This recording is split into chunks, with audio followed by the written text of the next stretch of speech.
what this location means to me is a sense of home. It's a place that, growing up, I never understood as being a place that was less than anywhere else. And interestingly, being from this area, all I knew was celebration, all I knew was community, all I knew was sharing, all I knew was my culture.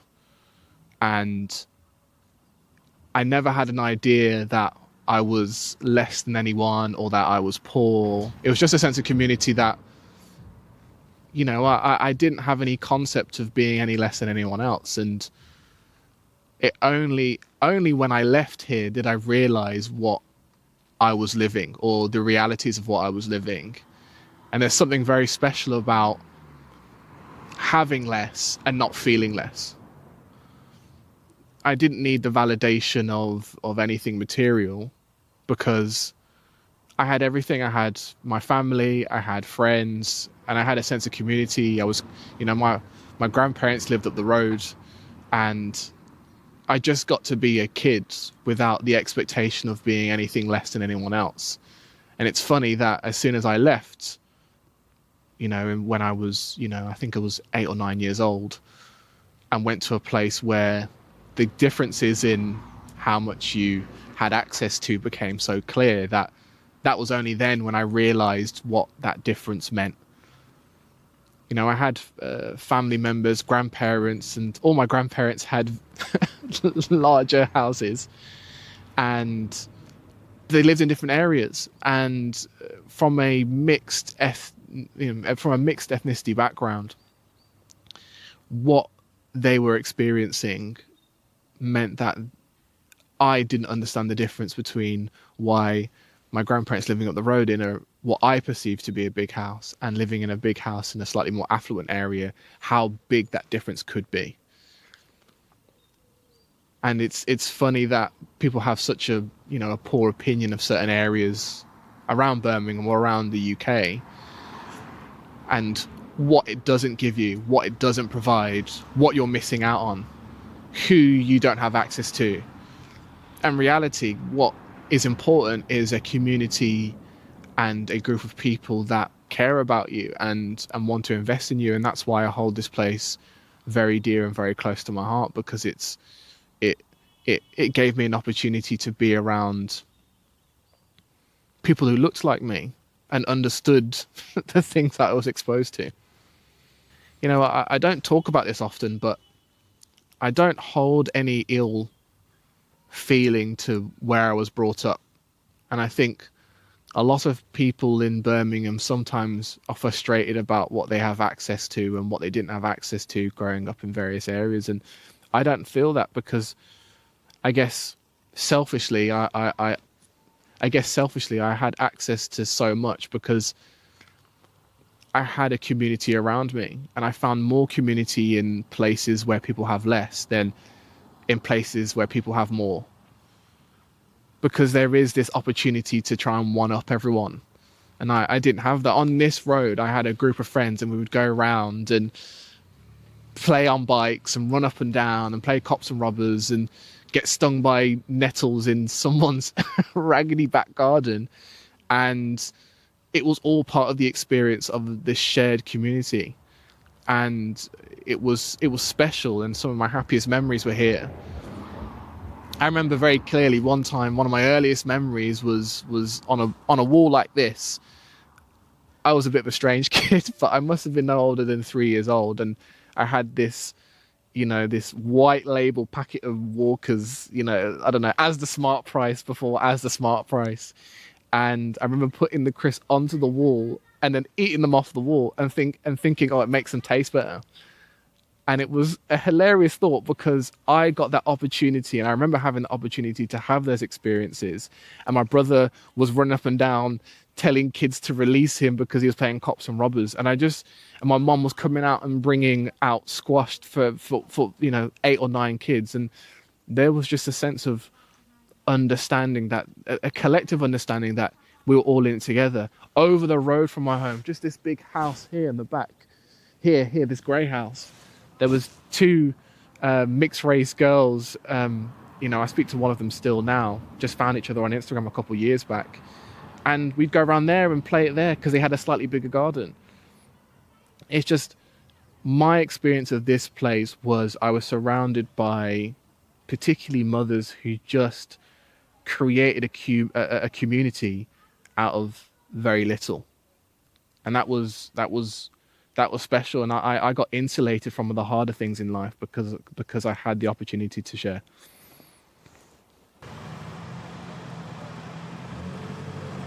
I continue to do the work that I do and show up as a vet, but as someone who cares deeply for not just animals but other people, and is mainly because of the things that I've learned early in life, which is I want people to have opportunities.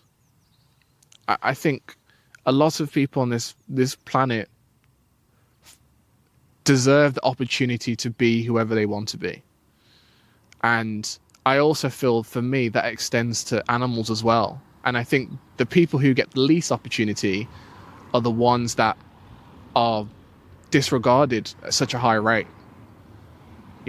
I work with exotic animals not because I think exotic animals are more interesting, but because I realize exotic animals are the least attended to, the least appreciated, the least understood.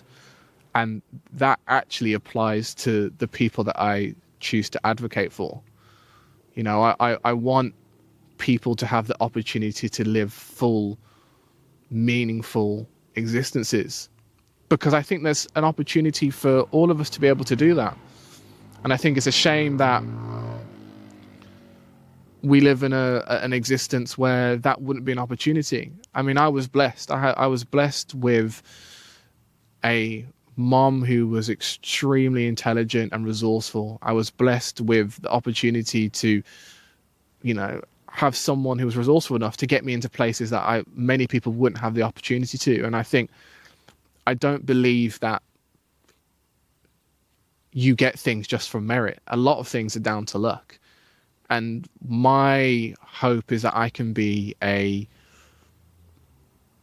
person who reduces luck, who creates opportunity wherever he can, and reduces, the luck of being in the right place at the right time. I think everyone should be given an opportunity to be healthy, to have access to things that they enjoy, to have the choice to be someone that they want to be. And that's what drives me. It's funny because I got into veterinary medicine and, I loved animals, and I didn't really understand why I was drawn to them. And it took me getting a degree, and it took me finishing my degree and becoming competent in my role as a vet to realize actually what I was doing it all for, which is to be compassionate and to be for beings that can't advocate for themselves, and be in the places where they all get the opportunity to better healthcare and as a result, better outcomes. And, a lot of people do it because they like the biology, or because, they like the title, or they always imagine themselves being a vet. But it's not about status for me at all. It's not about money. It's not about any of these things. It's genuinely, there's a group of beings that live an experience and they're not being advocated for. And if it's not me, it's okay. But if there's not people doing it, then there has to be someone who's willing to show up, and and I'm willing to do that. And that's why my advocacy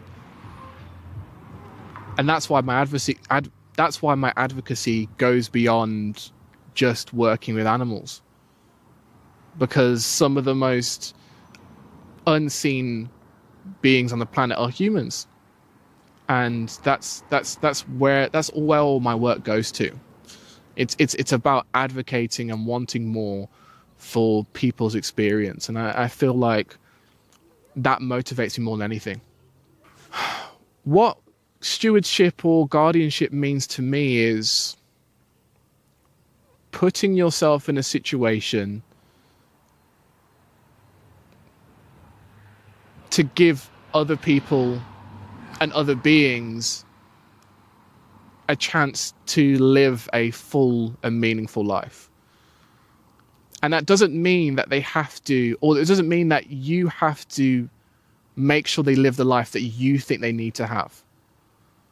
You do it with a sense of duty without a sense of expectation. Because if you're doing it with the expectation it's going to look the way that you want it to be, then you're doing it for selfish reasons. So guardianship or stewardship is being selfless enough to give care where the outcomes are for them to decide, not you.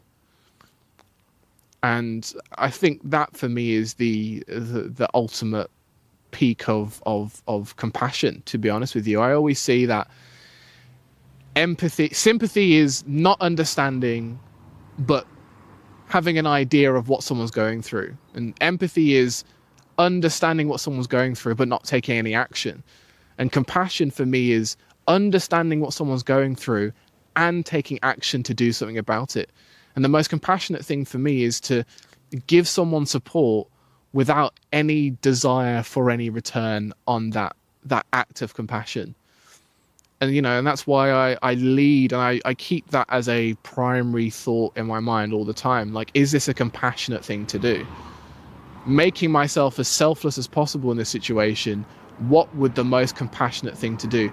If I was in their position, what would I need?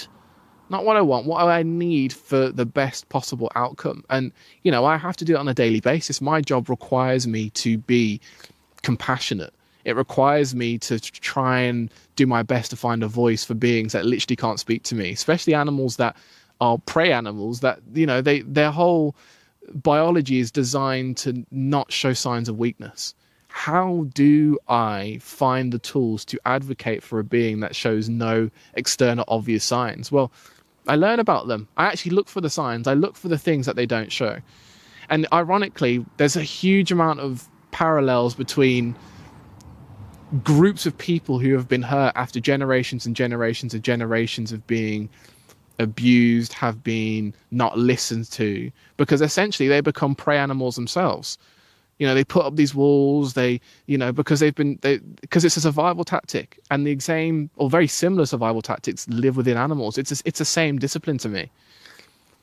So advocacy for me is and guardianship and stewardship is about learning the language of the beings that need the most help, caring and being proactive in your support, and then not expecting that outlook or that change to be one that you need them to be.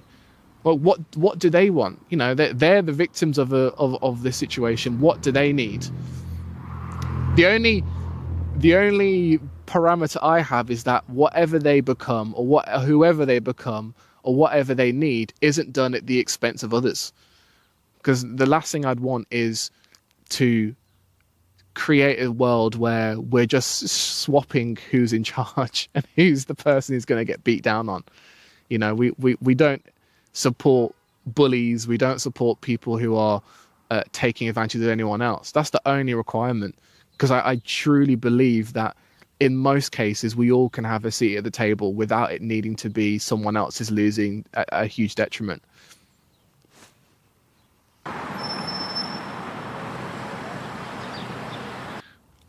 I don't think I have one fond memory, because it all blurs into one feeling of being at home.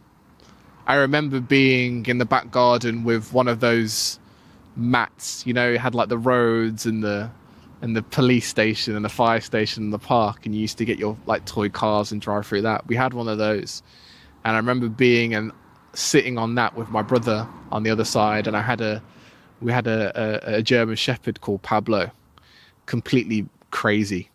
But we would just sit and play, and he would just walk around in the garden, and the garden wasn't finished, and it was lumpy, and the grass was growing in certain mounds. In the corner there was like broken tiles, because for some reason every garden has a corner where there's just a hill of mound with random sharp bits sticking out of it.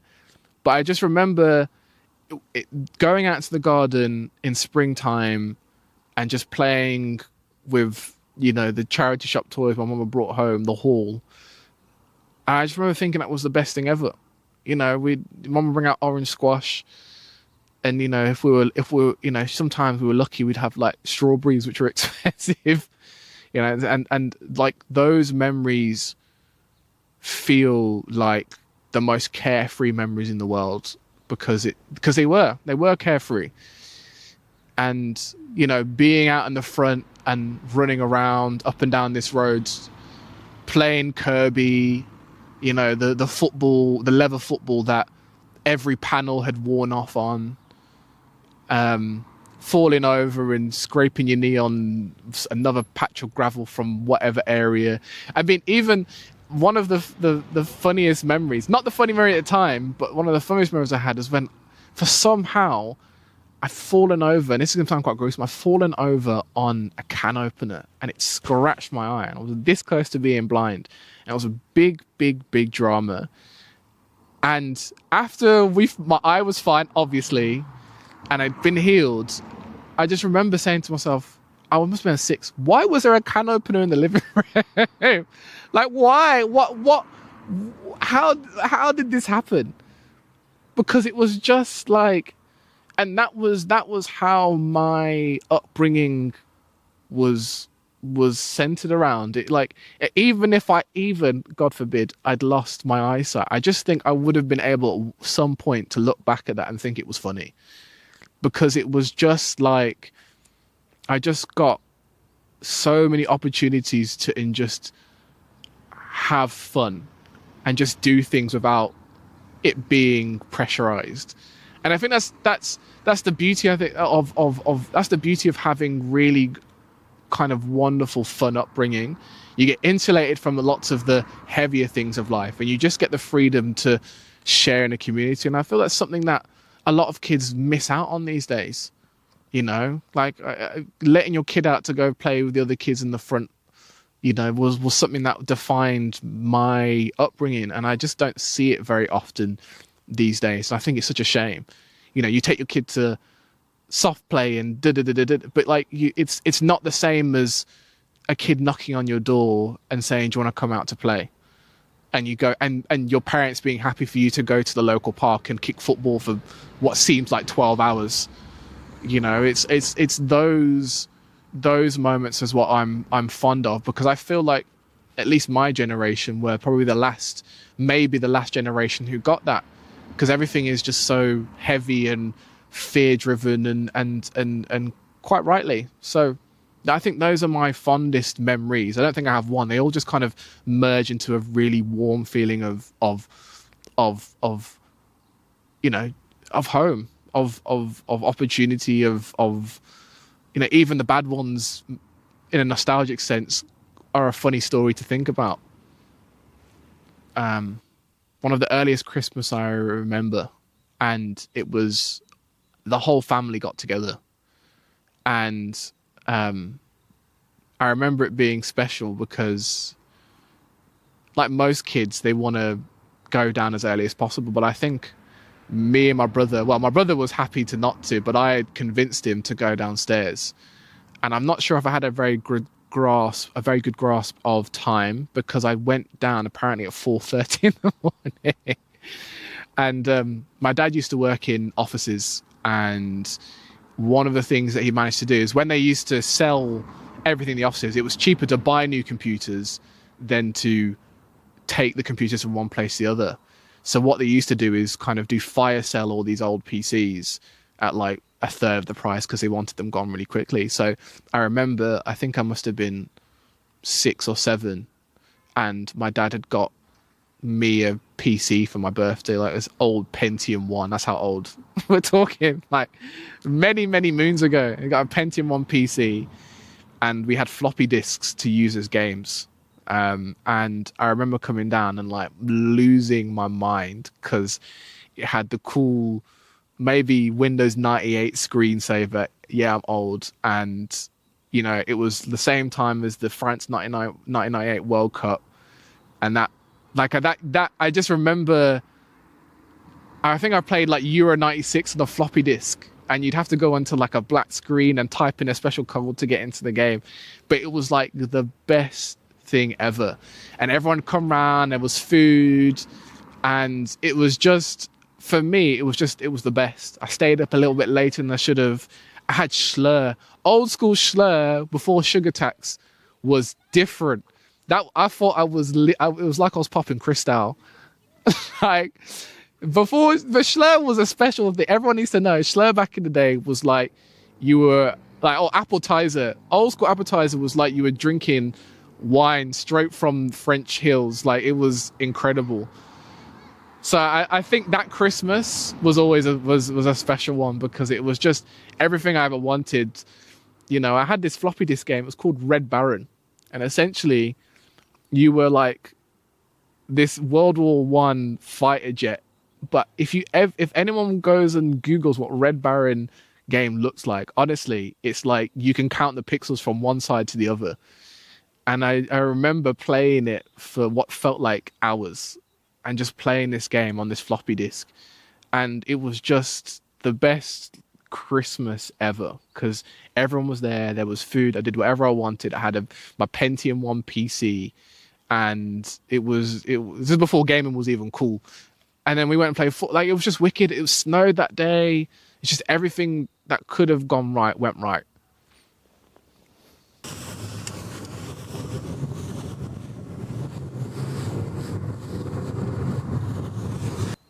What gives me a sense of pride about my upbringing is that I recognize that despite in many parts of my life being much better than when I used to live here and that experience, that actually who I am as a person hasn't really changed. And who I see myself when I look in the mirror is the little boy that used to live here and thrive here and live with some of the most amazing characters and neighbors and community. I think a lot of people like to say they came from working class backgrounds and they've made all this money and they've come from nothing, but they almost reject the person and the community that they were from. Like it's a positive that they've left that side behind and they've become this new person. And I feel very differently about it. I feel that it's even more important having been here and being this person and lived this experience and been around people who are still living this experience. And I don't look down on them and that I think any less of them, that actually I'm with them. And that it's my duty as someone who was blessed with this opportunity to be here and be where I am now, that the only reason that I got there was because of the experiences that were made by this shared experience. That I'm not an anomaly that got out, that actually I am a representation and I need to make sure the ladder is behind me, bringing people to also have the opportunities. So I'm proud of this sense of community. I'm proud of this sense of shared ownership over a world where we can all be celebrated and validated and improved together. It's so important to me that I don't leave others behind. And it's so important to me that those who are misunderstood don't continue to feel misunderstood. And that also people are allowed to be people. They don't have to be wearing a sharp suit and they have to speak with perfect English and have to earn this much money to have value. That actually there's so much to gain and so much to learn from a community that have just been sold this idea that if they don't hit all these marks, that they're not worthy, they're not valuable. And a lot of people will look at me and say, you're an example of someone who's worked really hard and got out of this space. And I feel quite the opposite. I'm here in spite of the opportunities that weren't given to me because of being in this space. You know, in spite of a system that is designed to keep my community and my people away from fantastic opportunities, which we all can have access to as far as I'm concerned. And in spite of that, you know, I want other people to be better, to improve, but also to acknowledge that the uphill struggle they have to get there is so much higher than everyone else's. I don't want to be used as an anomaly of why everyone else didn't work hard enough, because actually I was very lucky. I was very lucky. I had a huge amount of support. I had a huge amount of love and affection. And these things are all by chance. This is luck. I don't believe in the idea that you just work hard and you get outcomes. There's so many other parts to this system and the privileges that you have access to, which stops you from getting there or minimizes your opportunity to get there. So what I am proud of from my upbringing was that I didn't lose a sense of what we were faced with to get where we got to.